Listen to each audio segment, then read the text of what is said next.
According to most polls, the state of the economy is the most urgent issue facing the nation as the November election looms.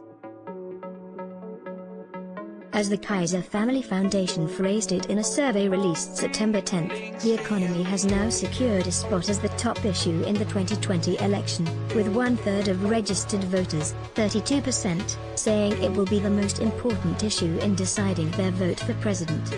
This is good news for Donald Trump. Less than 2 months before Election Day, must voters trust the president on the economy more than his Democratic opponent, former Vice President Joe Biden, particularly in the battleground states? Former Vice President Biden isn't so far gone that he fails to understand that the candidate best suited to restoring the nation to its pre-pandemic prosperity will win the election. In Wisconsin, for example, the latest New York Times/Siena College poll found that likely voters trust Trump on the economy more than Biden by a margin of 51 to 43. The same survey found that, even in Minnesota, likely voters trust Trump more than Biden on the issue by a 3-point margin. In Florida, meanwhile, the latest NBC/Marist survey found that Trump holds a commanding lead of 53 to 40 over Biden among likely voters regarding his economic expertise. The same poll found that, by a 51 to 41 margin, likely voters in Pennsylvania consider Trump more qualified than Biden to handle the economy. Nationally, Trump is also regarded by the electorate as better suited to manage the economy than Biden. A Fox News poll released September 13 found that a 53 to 46 majority of likely voters take this view. Likewise, the most recent Wall Street Journal/NBC News poll found that its respondents agree by a 48 to 41 margin. According to the Real Clear Politics average, Trump has a net approval rating of 4 points on his management of the economy,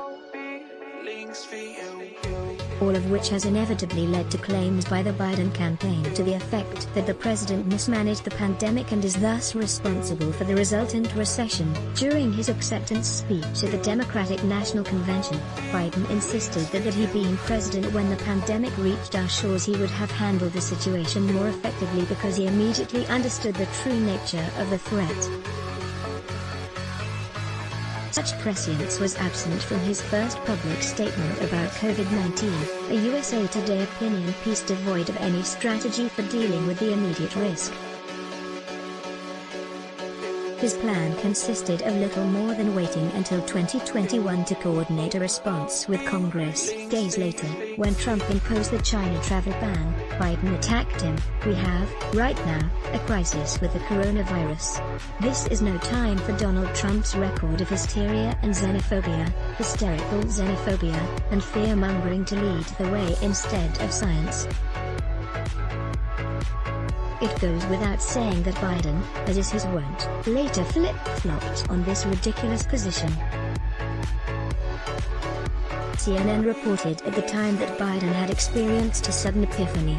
Biden's campaign said the former vice president supports President Donald Trump's January 31 decision to ban foreign nationals who had been in China within the previous 14 days from entering the United States. This is the brand of integrity that Biden brings to the debate about the economy. His claims that the president has somehow caused the economic damage wrought by coronavirus are even less credible than his claims about travel bans. Where Trump advocated opening up the economy, Biden falsely claimed it was too dangerous. Later, he declared himself prepared to impose a national shutdown. "I would listen to the scientists," he said, "but scientists aren't calling for such measures." As Michael Osterholm of the University of Minnesota wrote in the Washington Post in March, a national lockdown is no cure, nor are the draconian shutdowns imposed by many state governors. Yet Biden was, and still is, in favor of these economy-crippling charades. Why? For the same reason he is willing to recycle shock-worn stories about secret Republican plots to eliminate Social Security. It's all about power. former Vice President Biden isn't so far gone that he fails to understand that the candidate best suited to restoring the nation to its pre-pandemic prosperity will win the election. Consequently, he must convince the voters that President Trump's negligence is responsible for the nation's economic woes. This is a recession created by Donald Trump's negligence, and he is unfit for this job as a consequence of it. How many families are missing loved ones at their dinner table tonight because of his failures? Biden is having trouble selling this tale. The voters praised President Trump's economic performance prior to the pandemic, and it is why they still believe he is more qualified to manage the economic recovery than Biden. Moreover, no matter how many times the latter says so, they know it isn't plausible that Trump is responsible for the depredations of a pandemic that originated in China and has affected over 200 countries. The economy is the most urgent issue facing the United States this fall, and it is the primary criterion the voters will use to select the next president. This is good news for Donald J. Trump. Let's block ads. Why? Show your love for him. Click the link in description. Thanks for watching.